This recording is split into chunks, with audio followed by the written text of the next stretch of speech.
Hello again, ChoroQ fans. We got another old ChoroQ here of the Audi 80.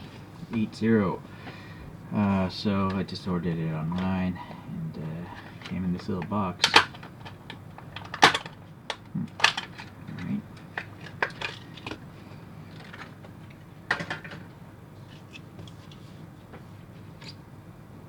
Well, let's compare these photos. There seems to be a couple of different Audi 80s with different headlight treatments, but this one has like a large rectangle and a small square, and that kind of matches what's going on in the front of this one. Here's a foreshortening view. Definitely shortened quite a bit. And a rear view. It's like a little wing back there. Alright. So, I did a review of the Mighty Boy, and the bottom of that thing said 1980, but nothing else. But I assumed it came out in 1980, but no, the Mighty Boy didn't come out until like 83 or something, according to one of my viewers. So I looked up, I did find a site saying that, well, a source saying that this particular Quattro was produced by ChoroQ in 1984. Same with that Mighty Boy.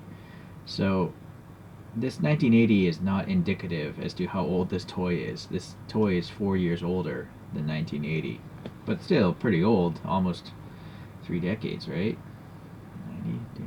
4 decades, right? It's old. Let's just put it at that. Standard construction, screw and a tab there, and then are these tires still soft? They're actually still pretty soft, which is impressive. I don't know what compound they're using back then, but it's good. And also they have Dunlop printed into them, so that's nice to see, you know, that detail on the tires. These are standard ChoroQ wheels for this time period. They're pretty nice, but they're that swirly silver plastic, so you get that weird line stuff every now and then. These tires are quite sticky because they're exuding oil or something. The body seems to be two pieces, obviously red metallic on the top and this yellowish. It's a really dark yellow. It's almost orange on the bottom there. And then it seems to have blue windows, so that's kind of interesting. And you can see the spring motor back there. And then it's got this plastic piece here for the mirrors coming through openings in the windows. And I think that's actually locking the motor in place as well. So these stickers here, they amazingly haven't peeled off, so whoever owned this before was probably not a kid, just another nerdy adult like me collecting toys. Alright, we do have molded Audi rings and grille, and those rectangle slash, in this case is a circular light, but it on that photo is clearly a box.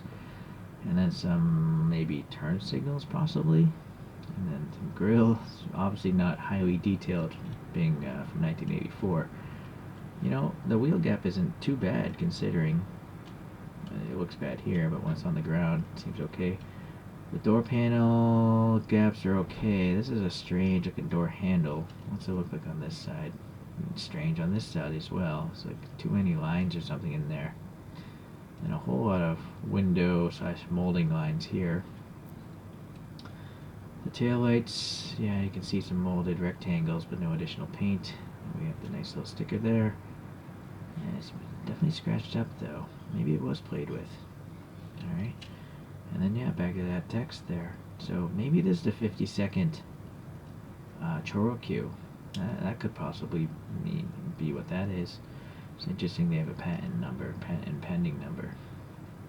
Still don't know what 350 is. I see this very often on the bottom of ChoroQs. I don't know what it means. Okay, well, still goes. Not the strongest spring, but whatever. Let me get the spin thing and we'll compare it to a couple of the Choros. Alright, let's look at a couple other off-road cartoony vehicles. We have this Peugeot 405, and this says 1988 on the bottom of it. So somewhere in the late 80s, ChoroQ decided to start writing dates on their models. But you can see this is clearly a different type of deformation. It's a totally different size of vehicle. Mixing up the brands, we have a Wanda Dakar Rally Renault Buggy Schlesser. That's a freebie that came with some canned coffee. Another nice one is this ChoroQ High Grade from 1993. It's a Mitsubishi Pajero. I 3D printed my own wheels on that. And then possibly my favorite ChoroQ. This is a ChoroQ Zero of the Lancia Stratos. So that one's awesome. I remounted the wheels with poster putty so it's lowered. So clearly you can see a lot of details were added. You know, even 4 years later, this thing has a lot more details, I think, than that.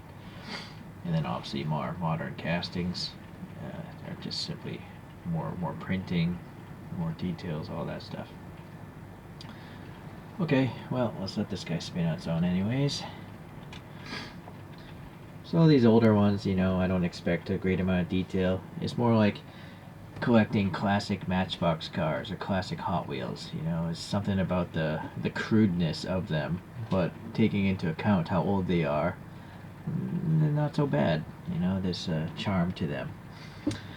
Alright, so I wouldn't rule out me getting some more of these classic Choros.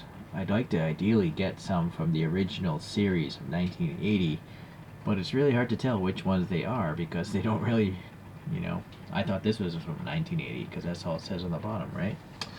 Alright, well anyways, I'll see you in the next Choro review. Thanks again, bye.